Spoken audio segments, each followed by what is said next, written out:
صلی اللہ تعالی علی محمد صلی اللہ تعالی علیہ وسلم۔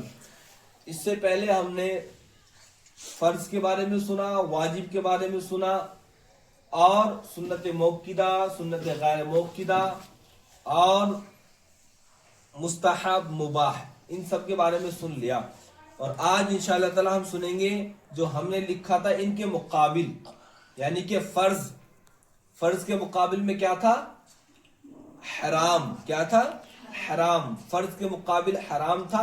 تو اب ہم حرام کی تعریف، حرام کہتے کس کو ہے وہ سنیں گے، حرام کا حکم کیا ہے، ٹھیک ہے، وہ تمام چیزیں سنیں گے۔ تو یہاں دیکھیں، حرام جس کا چھوڑنا اور جس سے بچنا نہایت ضروری ہے۔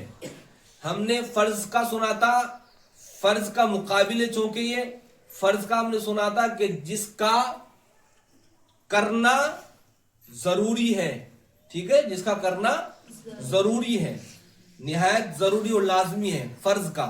لیکن اب یہ فرض کے مقابل حرام آ گیا تو اس کی تعریف کیا ہوئی؟ جس کا چھوڑنا اور جس سے بچنا نہایت ضروری ہے، جس کے حرام ہونے کا ثبوت قطعی شرعی دلائل سے ثابت ہو، ٹھیک ہے، یعنی کہ میں نے بتایا تھا قطعی شرعی دلائل کیا ہوتی ہے، یعنی جو قرآن اور حدیث سے ثابت ہو۔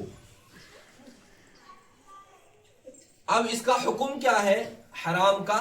حرام ہم نے سن لیا، اب اس کا حکم کیا ہے؟ اس کا حکم یہ کہ جس کے حرام ہونے کا انکار کرنے والا کیا ہے؟ کافر ہے۔ یعنی اگر کوئی شخص حرام کا انکار کرتا ہو تو پھر وہ کافر ہو جائے گا۔ ایک مثال دے دوں، جس طریقے سے شراب پینا کیا ہے؟ حرام ہے۔ شراب پینا کیا ہے؟ حرام ہے۔ تو اگر کوئی شخص یہ کہے کہ شراب حرام نہیں ہے، اس کے حرام ہونے کا انکار کر دے تو بندہ کیا ہو جائے گا؟ کافر ہو جائے گا، اس لیے کہ وہ حرام ہونے کا انکار کر رہا تو وہ قرآن اور حدیث کا انکار کر رہا ہے۔ سمجھ میں بات آ رہی؟ اسی طریقے سے سود کھانا کیا ہے؟ حرام ہے، اور سود کے بارے میں قرآن عظیم میں آیا وحرم الربا، ربا بولتے ہیں سود کو، سود حرام ہے، قرآن کا فیصلہ ہے۔ تو اگر کوئی کہے کہ جی سود لینا جائز ہے، حرام وغیرہ نہیں ہے، تو یاد رکھے اگر کوئی شخص حرام نہ مانے سود کو تو وہ کیا ہو جائے گا؟ کافر ہو جائے گا، اس لیے کہ وہ حرام کا انکار کر رہا ہے۔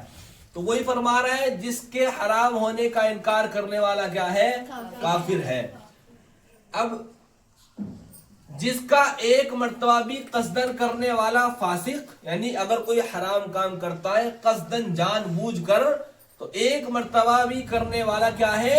فاسق ہے، مرتکب گناہ کبیرہ ہے، بڑا گناہ کرنے والا ہے، اور مستحق عذاب جہنم ہے۔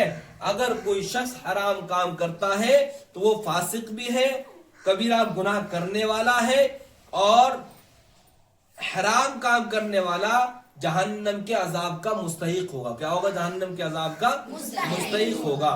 جس طریقے سے اگر کوئی شخص نمازوں کو چھوڑ دے تو نماز چھوڑنا بھی حرام ہے، ٹھیک ہے، تو کوئی نمازوں کو چھوڑتا ہے تو وہ حرام کام کرتا ہے، فاسق ہوگا، وہ کبیرہ گناہ کرنے والا ہوگا، اور جہنم کے عذاب کا بھی مستحق ہوگا۔ یہ بہت ساری مثالیں بن سکتی ہیں المختصر، ٹھیک ہے۔